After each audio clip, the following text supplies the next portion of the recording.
जय विश्वनाथ, जय जगदम्ब। स्वागत है आप सभी का।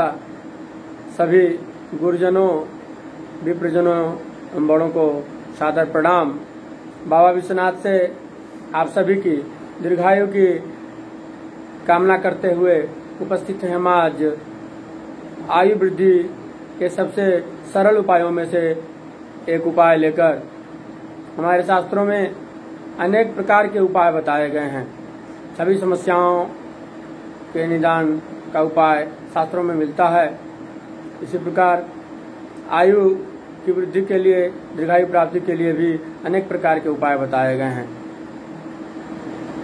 उन उपायों में से एक सबसे सरल जो उपाय है, इसको करने से आयु की वृद्धि होती है, दीर्घायु की प्राप्ति होती है, अपमृत्यु का संकट नहीं होता, अकाल मृत्यु नहीं होती। ऐसे सबसे आसान उपाय को लेकर हम प्रस्तुत हैं आज आपके सामने। आइए सीधे विषय पे चलते हैं।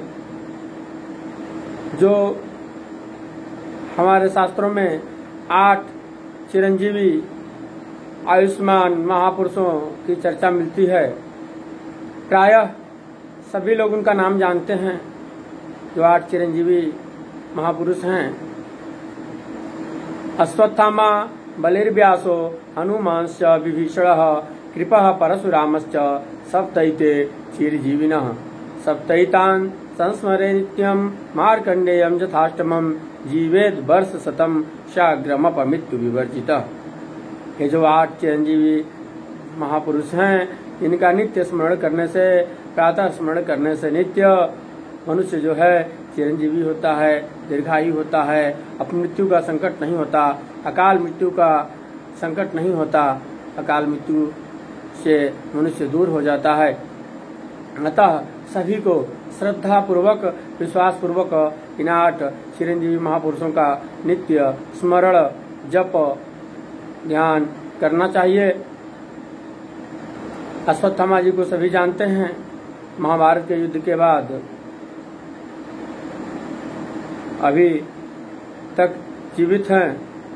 महाराज बलि, जिनके लिए भगवान का वामन अवतार हुआ, महर्षि वेदव्यास जी, जिन्होंने पुराणों की रचना की, हनुमान जी, इनको कौन नहीं जानता, कौन नहीं जानत है। जग में कपि संकट मोचन नाम तिहारो। और विभीषण जी, कृपाचार्य जी, और भगवान श्री हरि विष्णु के आवेशावतार भगवान परशुराम जी, इन सभी के साथ साथ महर्षि महामुनि मार्कंडेय जी, ये सभी लोग चिरंजीवी हैं, अमर हैं। अतः इनका नित्य प्रातः स्मरण हमें दीर्घायु के मार्ग पे ले जाता है, अपमृत्यु के संकट से बचाता है। वैसे आयु तो सबकी निश्चित है, गर्भ में ही सबकी आयु निश्चित हो जाती है, लेकिन शास्त्रों का वचन है कि ऐसा करने से, इनका नित्य स्मरण करने से, इनका चिंतन करने से मनुष्य की आयु वृद्धि होती है, तो अवश्य होगी। पुराण का एक वचन है कि शास्त्रा यत्र गच्छन्ति तत्र गच्छन्ति ते नराः, मतयो यत्र गच्छन्ति तत्र गच्छन्ति वानराः। शास्त्र के अनुसार जो चले, शास्त्र के अनुसार जो अपना कर्म करे, वही मनुष्य है। जो अपनी मति के अनुसार जो मन में आया वो कर दिया, जो अपनी मति के अनुसार करे वो वानर है, वो मनुष्य नहीं है। अतः शास्त्रों का अनुसरण करना चाहिए, शास्त्रों के अनुसार चलना चाहिए। और जो शास्त्र विधि का पालन करते हैं, शास्त्रों के अनुसार अपनी दिनचर्या का संचालन करते हैं, ऐसे लोग सभी संकटों से मुक्त होकर और निरोगी एवं दीर्घायु जीवन को प्राप्त करते हैं। मार्कंडेय जी की दीर्घायु प्राप्ति में, चिरंजीवी होने में जो मूल कारण है वो अभिवादनशीलता। ये कहा गया है कि अभिवादनशीलस्य नित्य वृद्धोपसेविनः चत्वारि तस्य वर्धन्ते आयुर्विद्या जसो बलम। प्राय आप सभी लोग जानते हैं मार्कंडेय जी की 12 वर्ष की ही अवस्था थी उनके पिताजी ने उन्हें सभी बड़ों का अभिवादन करने के लिए एक निश्चित स्थान किया कि आप यहीं रहो पुत्र, और जो भी आवे जाए इस रास्ते से, इस मार्ग से, उन्हें प्रणाम करो। तो मार्कंडेय जी सभी को प्रणाम करते थे, सभी उनको आशीर्वाद देते थे। जो आशीर्वाद मिलता है प्रणाम करने के बाद, चाहे जितने भी लोगों को प्रणाम करें, जिसे भी करें, सबसे अधिक आशीर्वाद दीर्घायु प्राप्ति का ही मिलता है। प्राय क्षेत्रीय भाषाओं में हमने सुना है, हमें भी मिलता है।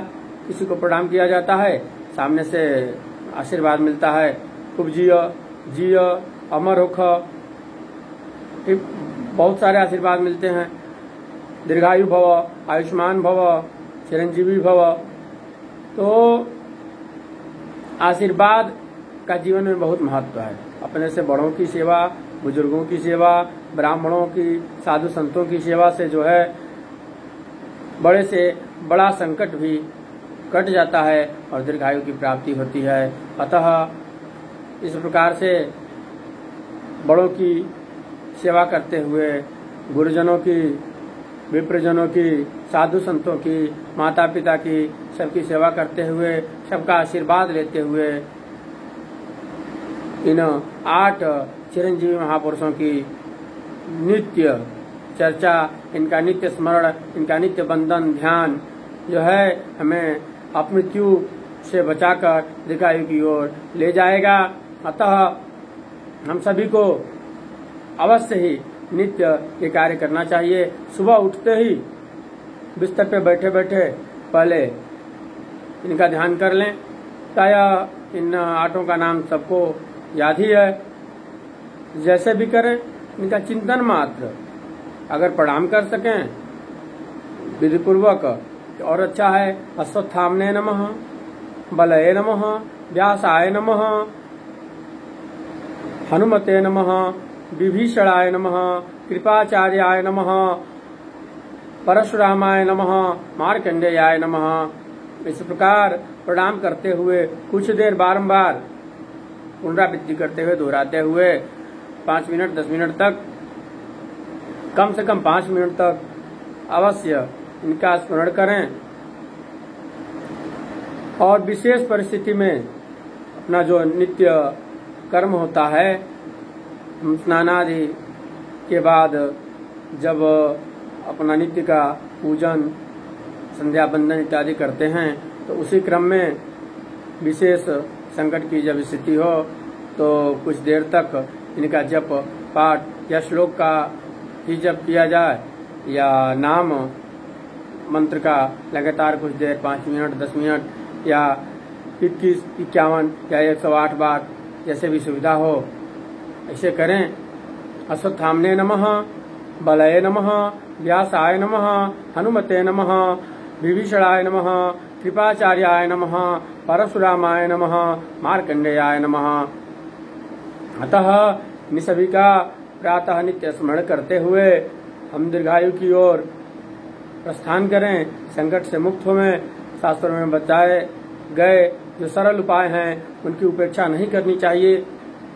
प्राय जो है आसान उपायों की हम उपेक्षा करते हैं, आसान होने से इन्हें महत्व नहीं देते हैं और दुविधा की स्थिति में जीवन भर संकट और पीड़ा का सामना करते रहते हैं।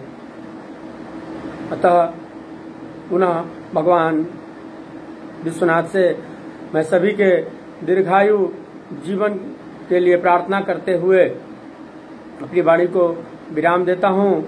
जय विश्वनाथ, जय जगदम्ब।